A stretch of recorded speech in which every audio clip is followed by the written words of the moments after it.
നമസ്കാരം, കലാകൗമുദി ഓൺലൈനിലേക്ക് സ്വാഗതം. Junior Mandrake എന്ന സിനിമയിൽ ജഗതി ശ്രീകുമാർ അവതരിപ്പിക്കുന്ന ഒരു കഥാപാത്രമുണ്ട്.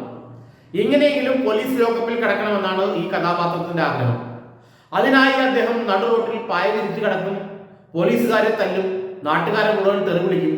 പക്ഷെ പോലീസ് അദ്ദേഹത്തെ പിടിച്ച് ഉപദേശിച്ചു വിടും, നന്നായിരിക്കണം, നന്നായി പോകണം, ഇനി ഏതായാലും തന്നെ അറസ്റ്റ് ചെയ്ത് ലോക്കപ്പിലിടുന്നില്ല, തനിക്ക് നന്നാവാൻ ഒരു ചാൻസ് കൂടി തരുന്നു. അവസാനം എന്നെ ഒന്ന് ലോക്കപ്പിലിടൂ എന്ന് പറഞ്ഞ് ഭ്രാന്തനെ പോലെ അലറി കരഞ്ഞു കിടക്കുന്ന ജഗതി ശ്രീകുമാറിനെ ആ സിനിമയിൽ കാണും. നമ്മുടെ വിശ്വപൗരൻ ശശി തരൂരും ഏതാണ്ട് ആ അവസ്ഥയിലാണ്. എങ്ങനെയെങ്കിലും എന്നെ കോൺഗ്രസിൽ നിന്ന് പുറത്താക്കൂ എന്ന് പറഞ്ഞ് അലറി കരഞ്ഞുകൊണ്ട് അദ്ദേഹം നടക്കുകയാണ്. കോൺഗ്രസിന്റെ എതിർപ്പ് മറികടന്ന് മോദി നിർദ്ദേശിച്ച അമേരിക്കൻ യാത്രാ സംഘത്തിൽ എംപിമാരുടെ യാത്രാ സംഘത്തിൽ അദ്ദേഹം ഉൾപ്പെട്ടു. ഓപ്പറേഷൻ സിന്ദൂറിനെ കുറിച്ച് ലോകരാഷ്ട്രങ്ങളിൽ വിശദീകരിക്കാൻ അയച്ച യാത്രാ സംഘത്തിന്റെ തലവനായി പ്രധാനമന്ത്രി അദ്ദേഹത്തെ നിയോഗിക്കുകയും ആ നിർദ്ദേശം അദ്ദേഹം ഏറ്റെടുക്കുകയും ചെയ്തു. രാഹുൽ ഗാന്ധിയുടെ എതിർപ്പ് അവഗണിച്ചുകൊണ്ടാണ് മോദിയുടെ നിർദ്ദേശം ശിരസാ വഹിച്ച് യാത്രാ സംഘത്തിന്റെ തലവനാകാൻ ശശി തരൂർ സമ്മതിച്ചത്. എന്നിട്ടും അദ്ദേഹം കോൺഗ്രസിൽ നിന്നും ഒരു നടപടിയും നേരിട്ടില്ല. കഴിഞ്ഞ ദിവസം അദ്ദേഹം കേരളത്തിന്റെ മുഖ്യമന്ത്രിയാകാൻ യോഗ്യൻ താൻ എന്ന് ഒരു സർവേയിൽ കണ്ടെത്തിയെന്ന് പറഞ്ഞ് ആ സർവേയിൽ വിവരങ്ങൾ സ്വന്തം ട്വിറ്റർ അക്കൗണ്ടിൽ, എക്സ് അക്കൗണ്ടിൽ ഷെയർ ചെയ്യുകയുണ്ടായി.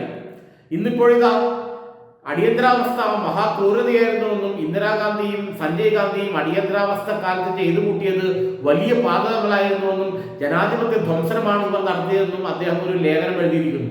പ്രൊജക്ട് സിൻഡിക്കേറ്റ് എന്ന പേരിലുള്ള ഒരു ഓൺലൈനിലാണത്രേ അദ്ദേഹം ആ ലേഖനം എഴുതിയത്.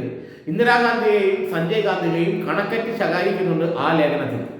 ജനാധിപത്യ വ്യവസ്ഥയെ അട്ടിമറിച്ച ഒരു നേതാവായിട്ടാണ് ഇന്ദിരാഗാന്ധിയെ ശശി തരൂർ അതിനകത്ത് വിശേഷിപ്പിച്ചിരിക്കുന്നത്.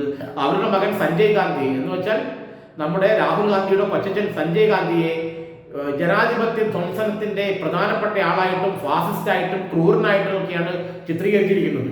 ചേരികൾ ഇടിച്ചു പൊളിച്ചു കളഞ്ഞ, ജനങ്ങളെ നിർബന്ധിത വന്ധ്യകരണത്തിന് വിധേയമാക്കിയ ഒരു ക്രൂരനായ ഫാസിസ്റ്റാണ് അല്ലെങ്കിൽ നേതാവാണ് സഞ്ജയ് ഗാന്ധി എന്നൊക്കെയാണ് അദ്ദേഹം ആ ലേഖനത്തിൽ പറഞ്ഞിരിക്കുന്നത് അത്രേ.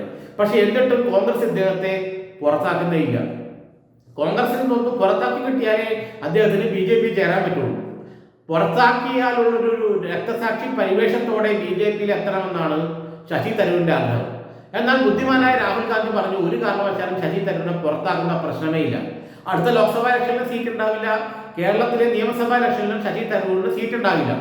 സീറ്റില്ലാതെ തെക്ക് വടക്ക് നടക്കുന്നതിന് മുമ്പ് തന്നെ BJP ചെന്നാലേ എന്തെങ്കിലും പ്രയോജനമുള്ളൂ. BJP വലിയ വലിയ ഓഫറുകളാണ് അദ്ദേഹത്തിന് കൊടുത്തിരിക്കുന്നത്.